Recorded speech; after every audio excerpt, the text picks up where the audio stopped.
at the movies with Tim Sika on this Friday. Hi, Tim Sika. Hi, Kim. Hi, Kim McAllister. Welcome back. Thank you for having me, as always. Absolutely. It's been a week, man, and I'm excited to start our new segment this week. So that's cool. Yeah, it was I don't know about you, but it was a busy week for me. Award season is just so crazy. I mean, they're throwing stuff at us left and right. Watch this, you got to see this. And of course we do. So, it's I sound like I'm complaining, but I'm not. No. Hey, I wanted to ask you before we jump into these movies. Yeah. Did you go to the Mill Valley Film Festival, and how was it? Well, I didn't officially cover it this year, but I did cover some of the films that they showed, and I did some interviews with some of the filmmakers and some of the actors who took part in those movies. So in one sense I did. I didn't officially cover it. I heard the festival was great. I mean, it's a great festival. Every year they showcase really, really good films, and they've been getting some really impressive guests. I think they saluted Jude Law this year. Oh, wow. They gave him a Life Achievement Award or something, but he did an onstage discussion, and I mean, they book really good films and they get really, really good guests. So, I heard it was great. I don't know.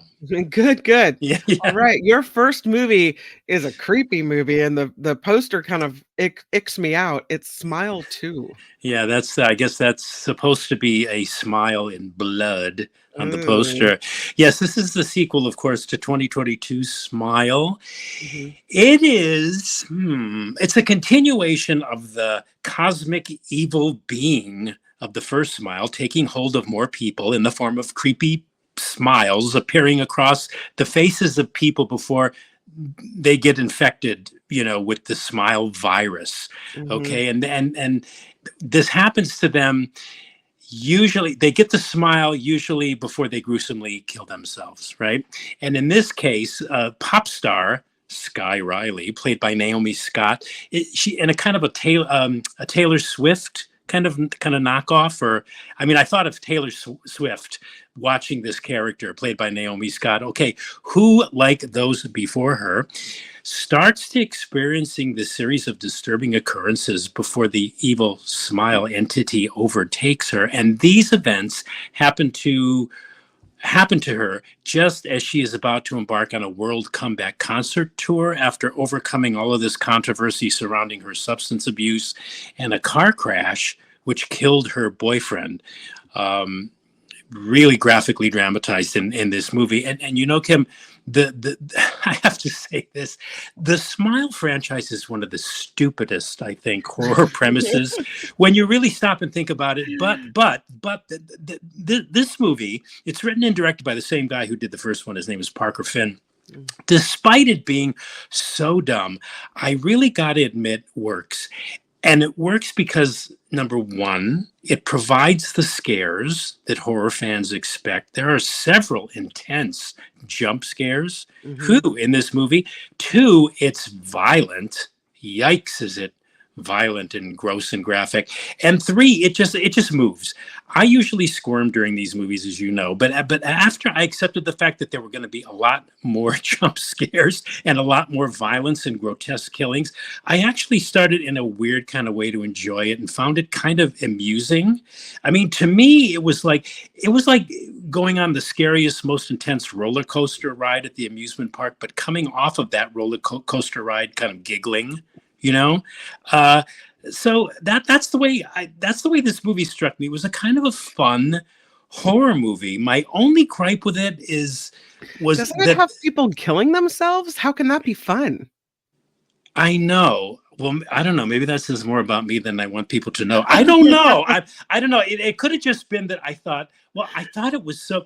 Here's the thing. My only gripe with it was that, I think this answers your question, how can that be fun, was that there was too much downtime between the scary parts. And during that downtime, you get too much time to realize what a ridiculous movie this actually is. So you're constantly being pulled in two directions. So you go from being emotionally throttled and being like legitimately scared to actually thinking about what it is you're watching. And you go, God, this is so stupid. But I think that's what it was. That's what made it so amusing to me. I just kept thinking, this is really dumb.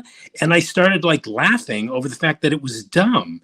And so it kind of made for a kind of a perverse amusement. I don't know. I don't know. The ending is a bit Mm, of a shock. And it's okay. an ending as gruesome as the attention-grabbing opening, Mm, but it's an ending that lays the foundation for another Smile movie. I think there's going to be a Smile 3 too. And if lucky us. nothing, yeah, and if nothing else, yeah, really, and if nothing else, Kim, it's worth seeing for the lead performance from Naomi Scott. And it's funny. I went to a fan event for this movie, and she introduces the movie on screen, and I was shocked to realize she was British. I don't know what it is about the Brits. They do the best American Yeah, they accents, really do. but it's worth Mhm. seeing for her.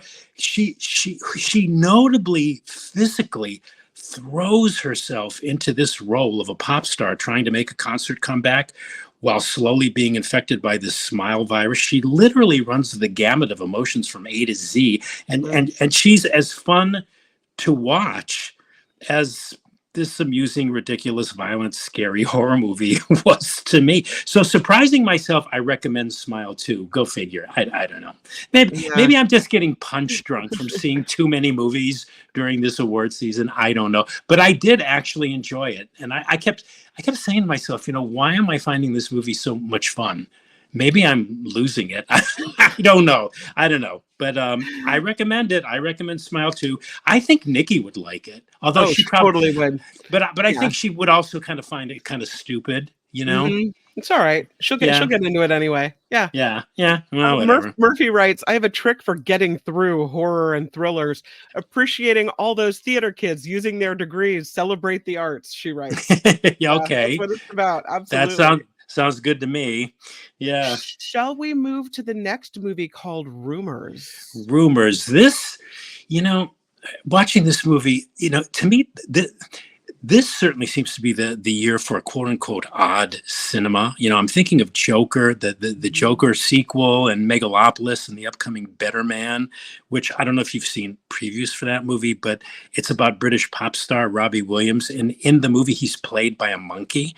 Oh, And we'll talk about that one closer to Christmas when it'll be released. And there are other movies, but this movie too, this movie Rumors, belongs in that group. I think it's a black comedy that takes place in the now, and it's really a black comedy about the end of the world. It dawned on me halfway through. I thought, oh, this is where this is going. And the premise is that a group of world leaders are meeting at the G7 summit, which is for those unfamiliar, the G7 is this intergovernmental political and economic forum that consists of the world's wealthiest liberal democracies: Canada, France, Germany, Japan, Italy, UK, and the US. And the presidents and the prime ministers of these nations, I think it was since 1974, they've annually convened at these formal summits to discourse and coordinate solutions to major global issues, right? So the story starts at this G7 and this group of world representatives who are gathering together to deal with a crisis. But the crisis remains undefined throughout the entire movie. We never really find out what that actual crisis is. But in this story, this movie's so strange. This G7, the group of seven, they get lost in the woods. I'm not even going to tell you where they're going, while they're trying. Actually, they get lost in the woods while they're trying to compose a joint statement on this unspecified global crisis that I'm okay. presuming they would present to the world, and presumably how they're going to deal with this crisis. And while this group get lost in the woods, which is beset by thick fog and darkness, they they Where's the become. secret? Where's the Secret Service? I mean, Yeah, where's I the don't know. There's somewhere. I have no idea. Not in this. Okay. They don't exist in this movie. But when they're lost in the forest, they're menaced by undead bog bodies and a giant brain, which just happens to be in their way. I had to look up what a bog body was. You know what a bog body is? Yeah, it's one of these bodies thrown into these peat bogs for Yeah, you got it. thousands of years ago, Yeah, and yeah, they go yeah. down and they bring them up, and they're perfectly preserved. It's crazy. Yeah, Mhm. I Yeah. didn't even know there was such a thing. So I had to look Yeah, that up we do a lot of anyway. stories about that here on the After Party Live. Oh, It's very okay. Yeah, I very need to be. sciencey. Yeah. Yeah, I need to be watching all of your show more often. But anyway, yeah. So these bog bodies are there, and some of them some of them become alive. This may be the strangest movie I've seen this year. It's written and directed Wow. by a Canadian master filmmaker, Guy Madden, and it's co-written and directed by brothers Evan and Galen Johnson, who've collaborated with Madden on past projects.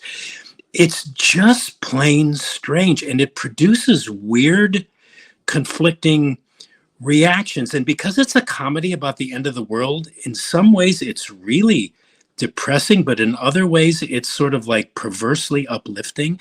It seems to be resigning itself to its opinion and observation that it's not looking good for humanity, but that it's better to face head on what's about to happen to the planet and its people than pretend what we're seeing is gonna magically go away, and that as a species it's far better to burn out than it would be to simply fade away. I mean, that seems to be the message of this movie. So it's quietly intense. It's very unsettling. At times it's funny, but it's more drama than comedy. It depicts these so-called world leaders as kind of clueless and fiddling while Rome is burning. I don't know. I mean, I think if you like adventurous, risk-taking, and odd cinema, I would recommend this one. Maybe over a glass of whiskey that you're sipping slowly would be a good way to take in this one. You know, the feel of it and the texture of it reminded me of this Hitchcock movie. Came out in 1955. It was Hitchcock's only comedy, black comedy. It was called The Trouble with Harry. And the trouble with Harry was that he was dead. And what were they going to do with the body? This group of people. You know, how did Harry get here? He's dead. We got to get rid of this corpse. What do we do with this corpse? It has had that same feel to it. It's sort of like, well, what am I supposed to make of this? You know? But for that alone, I recommend it. It's very original, very odd, very strange. I mean, it almost seemed like it was like a nightmare you would have that you really couldn't get out of. I don't know. Question for you. Yeah. Was when you look at the G7 leaders in its script, does the American one come off like the biggest idiot, or is the American one the one you end up liking? Oh, well, all of them are kind of idiots. Okay. I think equally so. The president is depicted in this movie. He's older, and he kind of at some point, well, this is kind of, it's not released, but at some point he kind of resigns himself to the fact he just wants to lay down and die. So I know, right? Kate Blanchett is in this film. She plays the German representative, and she's very, very good. I don't know. They all don't come across very well at all, but yet they're not really like, it's almost like the movie isn't blaming them. The more I'm talking about it, the more I'm thinking I probably should watch it again. Because it's really? Because it's weird. I don't know. It's odd. It's strange. The whole burning brain thing on the poster kind of icks me out. Oh yeah, there's the burning brain. Yeah, at one point it does go up and fire. Like I say, this year I've seen so many weird movies. I just can't begin to. And this is one of those, Rumours. But I recommend it because, but you really seriously, with the caveats that you may want to just, it's weird. Yeah. And you may just want to say, I don't know if I want to hear this message of this movie. Yeah. It's a Canadian film. So I don't know. I don't know if Canada's telling us something. I don't know. Blame Canada. Yeah. Blame Canada. This next one, I think is a movie, it seems like on the surface, we'll see what you have to say about it. It seems like it's a movie that we need right now ahead of this election. Oh, it's called Leap of Faith. You know that yes, this is a movie, given our troubled times, that I think everybody should see. And I know it sounds like hyperbole, but I really do mean it. I think everybody should see this movie. It's a documentary, and it's about 12 pastors from, now I want to say different religions, but they weren't. They were all Christian pastors who gather together on a regular basis to discuss and mostly wrestle with the question, how do we love each other while we disagree, right? According to some statistics that I recently read, I think it was in 2016, I think 1 in 6 people stopped talking to a family member, mostly because of politics, and it's even worse now. I mean, our society's getting meaner. It's getting more tribal. It's getting more divided. And so this movie focuses on these 12 Christian pastors in Michigan who are part of this group called Colisean Forum. It's a group dedicated to putting the gospel and the Christian teachings into practice with a focus on what Jesus himself commanded when he was asked in the New Testament. Jesus is asked, what is the greatest commandment? And he tells his disciples the greatest commandment is to love the Lord your God with all your heart and with all your soul and with all your mind, that it's the first and greatest commandment. And the second is just like it, love your neighbor as yourself. I remember they taught us this in Catholic school too. That's why I remembered it. I remember it like it was yesterday. I could talk for hours about this movie, Kim, how deep it is, how profound it is, and how necessary it is to see. It's really an important movie too, that basically says, we're all in this together, folks. It's like we're all in the same lifeboat, right? At sea. We're all out at sea. And if one of the people or a number of the people who are also in that same lifeboat with you tick you off or disagree with you about something, you don't drill a hole in the lifeboat to fix them, right? So, and the Christian pastors who are the focus of this story, one actually happens to be an atheist lesbian, but she believes and heads a church that follows Christian teachings. To me, these people, and okay, this that's is weird, but okay. I know, but that's part of the point of the movie too. How, well, yeah.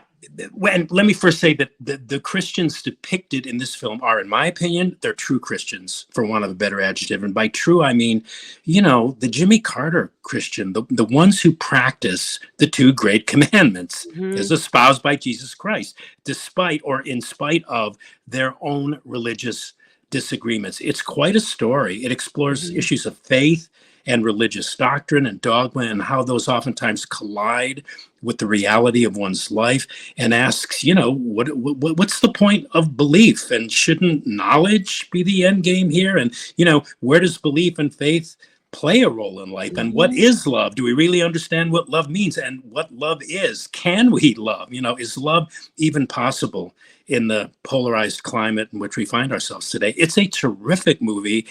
I just happened to come across it because of a very aggressive publicist who's trying to put it before us critics because it's award season. But it's a terrific movie, and I highly recommend it. It's in San Francisco theaters beginning today. So it's out there. Oh, it's only in San Francisco, or is it everywhere? Well, I got, my email says opens in San Francisco theaters today, October 18th. So I'm sure it's probably going to be opening in New York and LA too, because Academy, you have to do that in order to be eligible for Academy consideration. So it seems like a movie that puts love ahead of anger, which is definitely something I think the United States, if not the world, needs. It does do that. And it's interesting how it explores how even amongst themselves, these are people that basically believe in the teachings of Christ, but they have issues too, and they have a lot of issues over sex. Sex is a really, really big thing, not just for Christians. I think it's a big thing for all of us, and it sometimes gets in the way, and it polarizes people. And anyway, what else can I say about this movie? Leap of Faith. Leap of Faith. It's really good. Move on to this one called Goodrich. Oh, Goodrich. Yeah.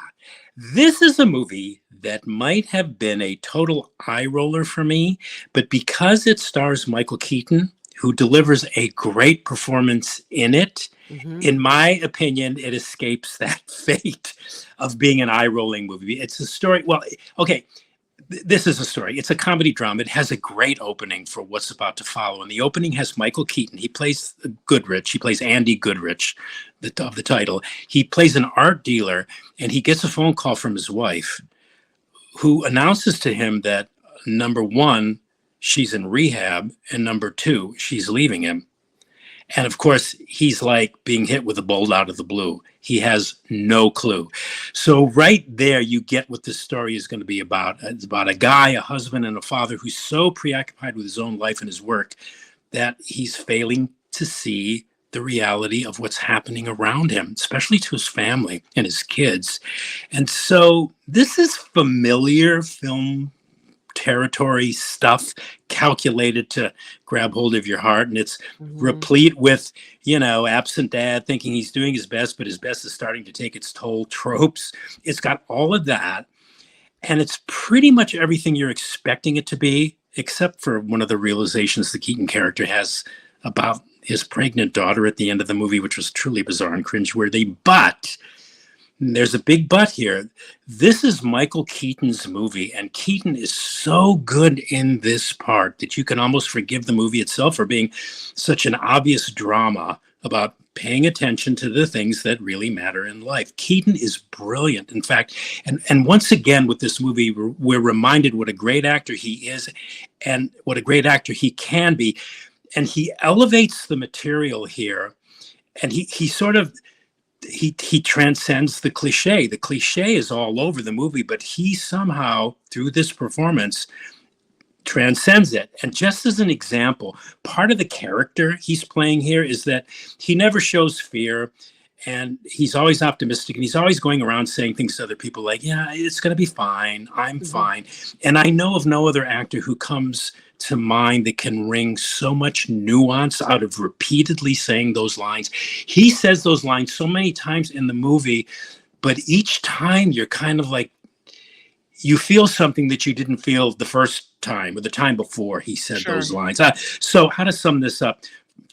If you just want to go to see a feel-good movie, I'm just going to say for the uncritical film goer, but no, just for somebody that just wants to have a good cry, but also from me saying that Michael Keaton is so great here that this film critic can forgive Goodrich for all of its Mhm. emotional gotchas and just recommend the movie. His is a performance that is more than worthy and deserving of award acknowledgement, and the real reason to see this movie, Goodrich.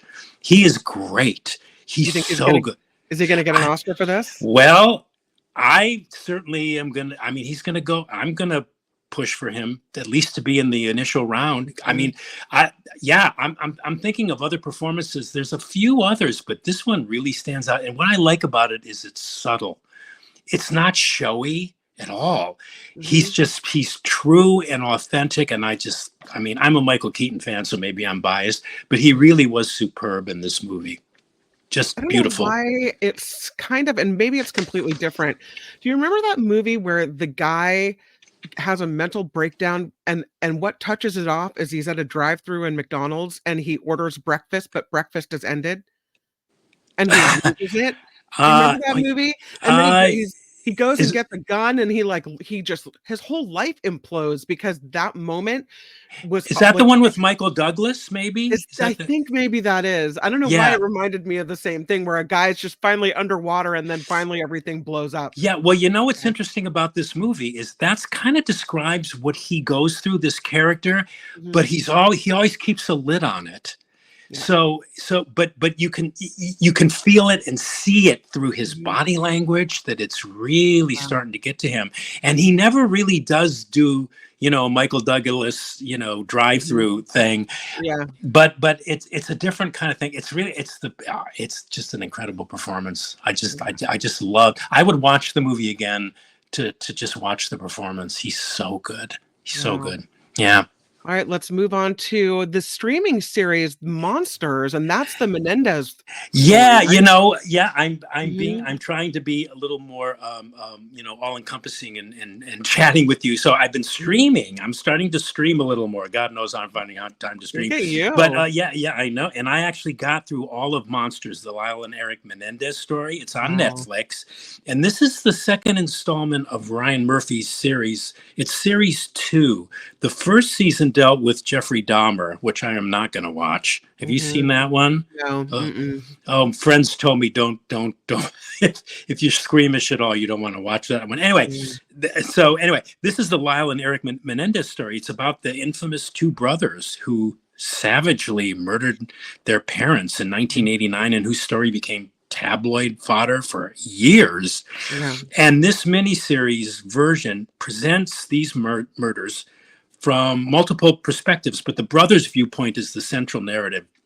it's really interesting because you kind of don't even know really what went down because they lied so much. Yeah. But the way the series is told is you kind of, yeah, you get the sense of just the whole mess, and it's excellent. It's so well done. It's so well acted. It's absorbing.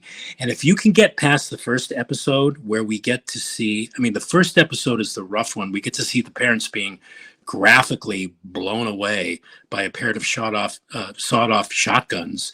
If you can get past that, you definitely can stick with this to the end. Ryan Murphy really knows how to tell a story. He knows how to tell a rattling good tale, and he does it again with this one. It's really good, and you know it's good, Kim, when you get sucked in. You tell yourself, okay, I'm going to watch just one episode, and then you wind up watching 4 or 5 episodes, and then Yeah. before you know it, you're done. You're done, and that's what Wow. happened to me with this series. Okay. So it's good. It's I want to say tasteful. They reenacted the way the parents were shot, the way the police found them. So it's that part's intense, but it's also a courtroom drama because it details they went to prison, but they were only in prison because they couldn't come up with the bail. So they were in prison for years while they were being tried in court. Hmm. So it's a good procedural. It's just really good. I recommend it. Okay. Yeah. And the next one you streamed is called The Franchise. Yeah, this was one I stumbled upon, the franchise. It's on Max. And episode 2 just dropped. Episode 3 will be broadcast this weekend, I think. And it's a comedy. Okay. I was drawn to it because of the names attached to the project. Armando Iannucci, who created Veep, and Sam Mendes, who won an Oscar for American Beauty. They were executive producers. So that's what I thought. Okay, well, all right, I'm going to look at this. It's a comedy, 25-minute installments. Thank you very much, which I love. Mhm, And mhm. it depicts a behind-the-scenes look at the making of a film that's part of a larger superhero film franchise. And it comically shows all of the day-to-day problems on set and behind the scenes and how they're dealt with by the people running the show. And so many people running the show don't really know what they're doing. Mhm. Several of the actors are pretentious putts. Yeah, so it's basically a satire of the biz. This is kind of like a TV version, maybe of SOB, where, whoever made this series, I don't want to say has an axe to grind, but saw a lot of stuff that they probably thought this is a bunch of BS, and they turned it into a comedy series. And Sure. the whole comic book superhero movie making frenzy is like satirized here. It's not as funny as it thinks it is, but I'm going to stick with it because, first of all, they're just under half-hour episodes. I think if they were any longer, I might pass on the rest, but I'm going to stick with it to see if it gets any better. Yeah. Okay. But you're in Yeah. it. All right. Yeah, I'm Uh, into it. Yeah. and exciting this week, you have an old movie recommendation. It's Tim Sika's Yeah. Yeah. Classics. Yeah. What do we have Yes. here? Oh, I want that poster. I actually had the original poster for this movie. Anyway, from 1966, winner of 6 Academy Awards, including Best Picture, A Man for All Seasons. It's a period drama directed by Fred Zinnemann, and it's scripted by Robert Bolt. It's based on Robert Bolt's play. And like The Sound of Music, the movie version of A Man for All Seasons actually improves upon the stage version, is better than the play. And this is a drama that depicts the final years of Sir Thomas More. He was a 16th century, he was Lord Chancellor of England, who refused both to sign what was called the Act of Succession, which was a letter asking the Pope at the time. I think it was Pope Clement VII. Yeah, to annul King Henry VIII of England's marriage to Catherine of Aragon, and to take the oath of supremacy, which declared Henry VIII to be the supreme head of the church in England. But More would have none of that, and being the brilliant lawyer that he also was, he thought the law would save him. But unfortunately, he didn't, and as history, we all know this from history, he was decapitated. But to me, this movie it's cinema as words, which seems like a contradiction in terms, right? Because cinema is visual, but it's still an apt description of this brilliant film. It's one of my favorites. It's one I watch at least twice a year. It kind of refreshes Wow. me. It always reminds me, Kim, of why I fell in love with movies in the first place. It's Mhm. intelligent, it's literate, it's absorbing, and it slowly builds to this powerful Coda, courtesy of the film's composer, Georges Delerue. Oh my God, and the acting. Great acting by arguably the greatest English speaking Okay. actor of all time, Paul Scofield. I mean, I have to watch Scofield. this movie. You're pulling me in. I'm Well, with you now. okay, well, yeah, the cast is to die for. Schofield, Wendy Hiller, Susanna York, Robert Shaw plays a young and very virile Henry VIII. Orson Welles is in this too. He plays Cardinal Wolsey. Wolsey, John Hurt. This is one of his early movies. Brilliant, brilliant cast, superbly photographed, directed. It's a movie, in my opinion, sounds corny, but it's a movie for the ages, and one whose message of integrity and honesty and being true to oneself is timeless. It's also, Kim, one of the few quote unquote prestige movies that Hollywood made that went on to become a huge commercial success back in 1966. And what I on the reissue of this movie when I was in like 8th grade, our class did what's that? When you go a Report? field trip, went on a field Oh, trip okay. to see this movie. It always stuck with me. It always made a huge impression on me. I've seen it. I can actually, I tease people and I joke with people like, hey, if you ever want A Man for All Seasons performed at a party, I can do the whole movie from beginning to end. I can play all the parts. So I know pretty much all the dialogue by heart. I love this movie. So there's a Love it. picture of Schofield and Shaw on screen. Yeah, Yeah. yeah. It's when Henry VIII in that picture, he's trying to see if Moore's amenable to, agreeing that he should divorce Catherine of Aragon so he could marry Anne Boleyn. And Moore's being very sly and he's being very cagey, and it doesn't turn out well. They have an argument, and that's when the drama of the piece starts. But brilliant acting. God, you're never going to see better acting in any movie than in A Man for All Seasons. It won Best Actor for Paul Scofield. It was nominated in all the supporting categories. It won Best Picture, Best Director, Best Screenplay. Did it get best costumes? Because those costumes look amazing. Best costumes too. Yeah. Yeah, that year I remember the Oscars where it was all about A Man for All Seasons and Who's Afraid of Virginia Woolf, which was actually the other movie I was going to talk about, but I'll keep that one for later. But I think the Man for All Seasons one's just because it was just more of an uplifting picture. Okay. Yeah, I love this movie. Oh. If we have another hour, we can talk more about it, but we're out of time, so I better let you go. Quick recap. We have the movie Smile, and you say, despite its dumb premise, it works. Yeah. Gets jump scares in there. It's very violent, but even so, for some reason, you found it amusing. You said there's a little bit of downtime that allows you to think about how dumb it is, but it's still amusing. You like the shock ending. You recommend Smile too. Yeah. Yep. Mm-hmm. Rumours is the next one. This movie you called really weird. You didn't know what the crisis was with the whole plot line. You said it gave you some weird conflicting reactions. It's unsettling. It's funny in some parts. If you like, you said, adventurous, risk-taking cinema, you'll like this one. And despite it being so odd, you are recommending Rumours. Yes. Leap of Faith. You say everybody needs to see this movie. Yeah. You say it's deep, it's profound, it's necessary, a terrific movie, which you highly recommend. Leap of Faith. Yes. And right now, Leap of Faith, you say, is playing in San Francisco theaters, but you expect it to be released wider coming up. Yeah, and I'm sure that this movie's like a perfect candidate for VOD in the coming weeks. Absolutely, yeah. So if people don't want to venture into the theaters, they can probably stream it at some point. Yeah. Goodrich, you say it's calculated to grab your heart, but Michael Keaton is really, really good in this movie. Maybe Oscar worthy for him. You recommend Goodrich. Yes. Streaming. You say Monsters hooks you, and it's a good series. If you can get through that first episode with the gore, you liked it. Also, you're kind of on the fence, but still sticking with this streaming on Max called The Franchise. Not quite as funny as it thinks it is, but you say the episodes are short enough, the premise is interesting enough that you're sticking with it for now, The Franchise. Yeah. and Tim Sika's classic movie rack this week, A Man for All Seasons. You say it's your favorite movie. It's what got you into this movie critic thing at the very get-go.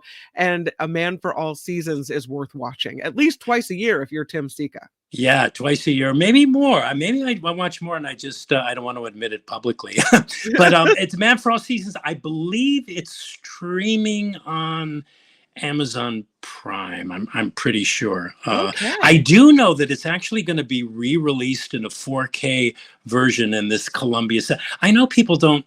I'm still into like hard media. I mean, I don't collect, but I still occasionally will purchase a disc, a 4K disc, because the Sure. quality is so good and everything. Mhm. So finally, Columbia, after I don't know how many years, they finally went back, I guess, to the original negative, and they're going to release Man for All Seasons as a part of a collection of other prestige Okay. films that they have in there. So anyway, if you're collecting movies too, you may want to look into that collection. I think it's coming out next month. So Tim Sika, you've done it again at the ah. movies with Tim Sika. Thank you, thank you, thank you. Thanks, Kim. Gosh, we went over time. I'm so sorry. No, You let no, me I just loved run it. on. Okay, Of all right. course. We'll talk next week, I hope. Absolutely. Have a All great right. weekend, Yeah, Tim. you too, Kim. Bye. Have a great one. Bye. Bye.